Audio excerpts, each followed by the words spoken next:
पिछले 5 सालों में मैंने सीखा है कि अक्सर मार्केट अपना डायरेक्शन हर सेशन ओपन की पहली कैंडल में रिवील कर देता है। Therefore, you must master the opening candle। लेकिन ज्यादातर ट्रेडर्स या तो इसे इग्नोर कर देते हैं या फिर इतना ओवर कॉम्प्लिकेट कर देते हैं कि क्लैरिटी ही चली जाती है। फिर क्या? फिर तो स्ट्रेटेजी बदलती है। इसीलिए आज एक ऐसी स्ट्रेट फॉरवर्ड स्ट्रेटेजी सीखेंगे जो इतनी आसान है कि कोई बिगिनर भी उसे खराब नहीं कर सकता। सिर्फ 3 simple steps to consistent profitability with examples. मुझे ये फॉल्स ब्रेक स्कैल्पर काफी पसंद है। जिसे भी दिखाओ उसे भी पसंद आती है बिकॉज ये इतनी स्ट्रेट फॉरवर्ड है और किसी भी कॉम्प्लेक्स स्ट्रक्चर का यूज नहीं करती। 3 steps. Step 1, box the opening range. ये यूरो डॉलर का 15 मिनट का चार्ट है। आई एम चूजिंग दिस क्योंकि मुझे यही पसंद है। बट ये स्ट्रेटेजी हर एसेट पर सेम काम करेगी, तो you can choose anything you like, लेकिन टाइम फ्रेम 15 मिनट का होना चाहिए। Open trading view. Indicators tab में जाकर सेशंस टाइप करो। यहाँ से तुम्हें ये ट्रेडिंग सेशंस नाम का इंडिकेटर मिल जाएगा, इसे अप्लाई कर दो। ध्यान रहे, सेटिंग्स को छेड़ने की जरूरत नहीं है। Now we have the Tokyo, London and New York sessions marked on our chart. क्योंकि नवंबर चल रहा है तो आज कल न्यूयॉर्क सेशन 8 बजे से चालू होता है और हमें 8 बजे से थोड़ा पहले अपनी डेस्क पर आ जाना है। This is it. ये रही हमारी 8 बजे की कैंडल। लेकिन ध्यान रहे, इस कैंडल का क्लोज होना जरूरी है। कैंडल क्लोज होते ही यूजिंग द रेक्टेंगल टूल इस कैंडल के हाई और लो से एक बॉक्स ड्रॉ कर लो, फिर उसे एक्सटेंड कर लो। देखो कैसे हमने हाईएस्ट पॉइंट 5670 से लोएस्ट पॉइंट 5545 को कनेक्ट कर दिया है। यहाँ पर स्टेप 1 खत्म होता है। कहा था ना, आसान है। हाई और लो बॉक्स करके रेंज एक्सटेंशन। Now step 2। ये स्टेप काफी क्रूशियल है। और गोल इज सिंपल, कंफर्म करना कि जो कैंडल हमने बॉक्स की है क्या वो एक लिक्विडिटी कैंडल है या नहीं। 50% ऑफ द टाइम होती है। थोड़ी देर में समझेंगे क्यों। बस अगर ये कैंडल लिक्विडिटी कैंडल निकली तो हम किसी स्पेशल चीज पे काम कर रहे हैं, अगर नहीं तो उस दिन ट्रेडिंग के अलावा हम सब कुछ करेंगे। लेकिन व्हाट्स अ लिक्विडिटी कैंडल? एक फास्ट एग्रेसिव कैंडल जो एक ही डायरेक्शन में मूव कर रही है, अप और डाउन डजंट मैटर। लेकिन कैंडल से ज्यादा उसकी साइकोलॉजी समझना इंपॉर्टेंट है। हमारी एज यहीं से आती है। सोच कर देखो, जब दुनिया भर के ट्रेडर्स इस टाइप की कैंडल देखते हैं, उनका सबसे पहला इंस्टिंक्ट क्या होता होगा? प्राइस भाग रहा है, अभी नहीं घुसे तो हाथ से निकल जाएगा। दिस इज फियर, कहीं कोई ट्रेड मिस ना हो जाए। लेकिन इसी इमोशन की वजह से लोग ट्रैप होते हैं और मार्केट में अगला मूव प्लान होता है। इनका एक ही काम है, इनएक्सपीरियंस्ड रिटेल ट्रेडर्स को अंदर खींचना, लिक्विडिटी क्रिएट करना। वो लिक्विडिटी जो बिग इंस्टीट्यूशंस अपनी ट्रेड एंट्रीज और एग्जिट्स के लिए यूज कर सके, प्राइस का बैलेंस बिगाड़े बिना। In the words of an old school trader doctor David Paul, best trades तब आते हैं जब मैसेस स्टॉप आउट हो चुकी होती हैं। रीजन सिंपल है, ऊपर बैठे बिग प्लेयर्स के पास कोई वी बटन नहीं होता जिससे वो एक क्लिक में हेवी साइज के साथ एंट्री ले ले। मार्केट में इतनी रेडी लिक्विडिटी होती ही नहीं, इसीलिए उन्हें लिक्विडिटी क्रिएट करनी पड़ती है।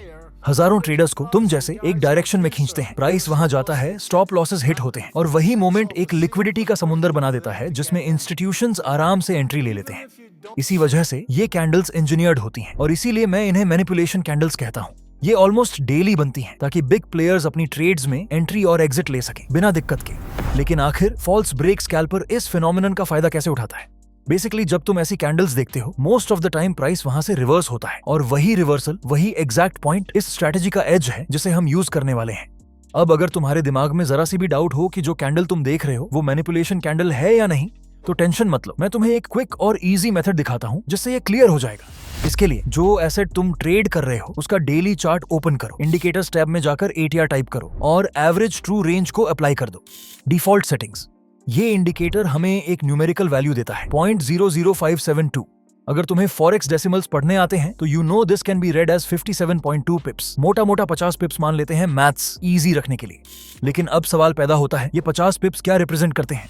ये बताते हैं कि पिछले 14 डेज में यूरो डॉलर का एवरेज डेली रेंज क्या रहा है। मतलब एक नॉर्मल दिन में प्राइस या तो 50 पिप्स ऊपर जाता है या 50 पिप्स नीचे। दिस इज इंपॉर्टेंट, भले ही तुम ये स्ट्रेटेजी यूज करो या नहीं। अब वापस 15 मिनट का चार्ट पर आते हैं। यहाँ हमें एक ही चीज डिटरमाइन करनी है, जो कैंडल हमने बॉक्स की है उसका साइज डेली रेंज का 20% या उससे ज्यादा है तो वो मैनिपुलेशन कैंडल है। मैथ सीधा है, 50 पॉइंट्स लो, उसका 20% निकालो। 50 का 20% होता है 10 पिप्स। तो अगर उस कैंडल का हाई से लो का डिस्टेंस 10 पिप्स से ज्यादा है तो समझ लो we are dealing with a manipulation candle. लेकिन नहीं तो दुकान बंद उस दिन के लिए। यहाँ तुम देख सकते हो इस कैंडल का लो है 5545 और हाई है 5670, मतलब अराउंड 12.5 पिप्स। क्लियरली ये मूव 10 पिप्स से तो ज्यादा ही है, इसलिए इसमें कोई डाउट नहीं, ये डेफिनेटली एक लिक्विडिटी मैनिपुलेशन कैंडल है।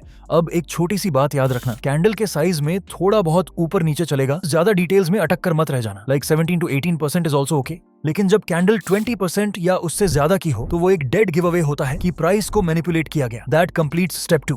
अब चलते हैं थर्ड और लास्ट स्टेप पर, जहां हम परफेक्ट एंट्री बनाना सीखेंगे। लेकिन उससे पहले तुम में से 90% लोग इस चैनल के सब्सक्राइबर्स नहीं हैं। इसी बात से मुझे नफरत है। सब्सक्राइब नहीं कर सकते तो वीडियो लाइक कर दो। हम वापस 15 मिनट का चार्ट पर जाएंगे और फिर उससे स्मॉलर टाइम फ्रेम पर शिफ्ट कर देंगे। ये 5 मिनट हो सकता है या उससे भी नीचे, 3 मिनट, 2 मिनट या फिर 1 मिनट।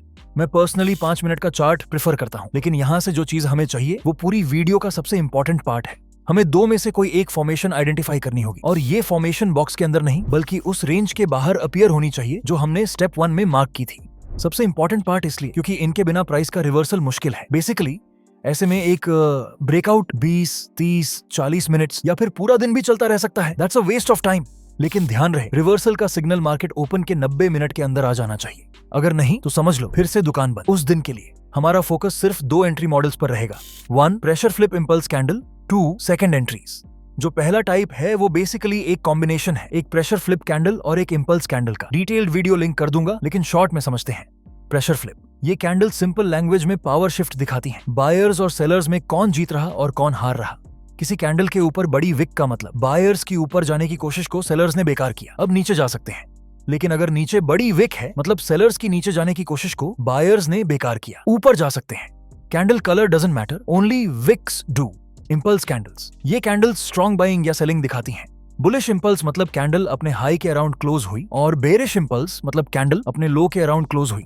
अब दोनों को कंबाइन करो तो will have a bearish pressure flip impulse candle and a bullish pressure flip impulse candle. यही हमारी एंट्री में काम आएंगी। Pause the screen to read the details. लेकिन आखिर ये मॉडल्स इतने इंपॉर्टेंट क्यों हैं और रिवर्सल्स में इनका क्या काम? Bullish pressure flip impulse candle तब आनी चाहिए जब उससे पहले clear red negative price move हो चुका हो।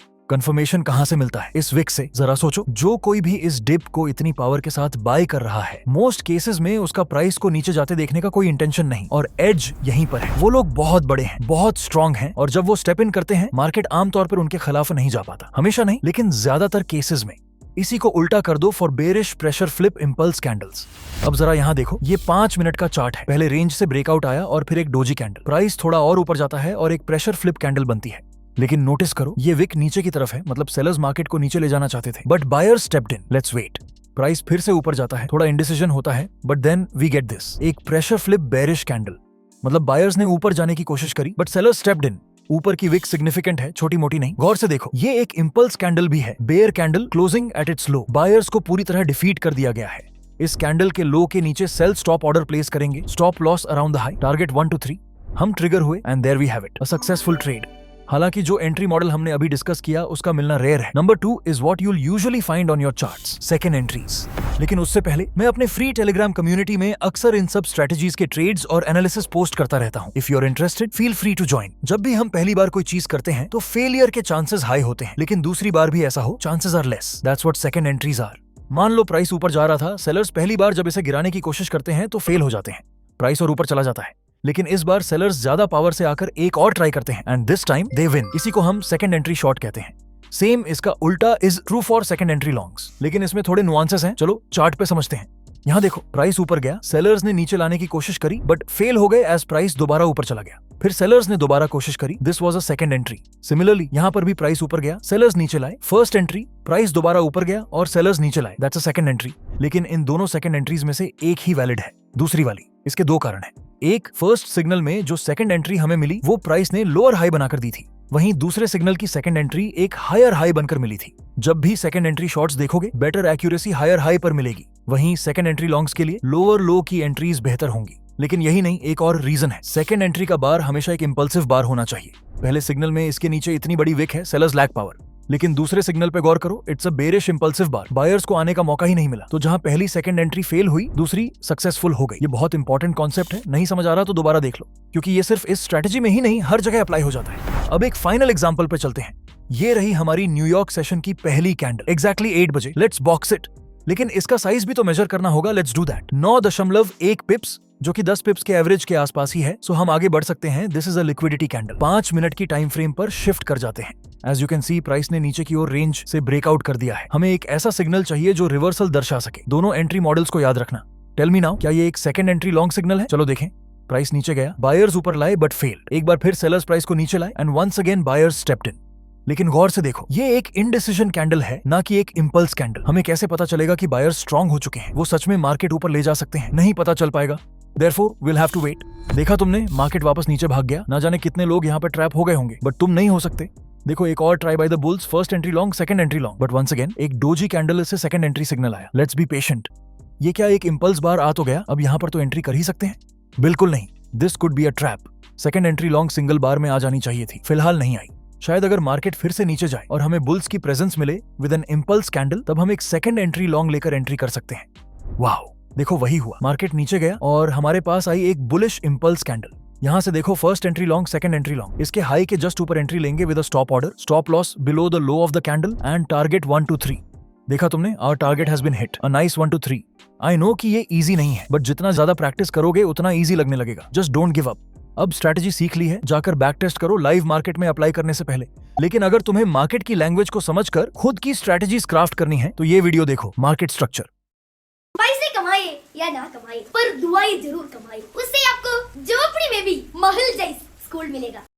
एक तो लाइक और शेयर ठोक दीजिए, महाकाल का लाइक और शेयर ठोक दीजिए, 5000 लौटे दिख जाना चाहिए।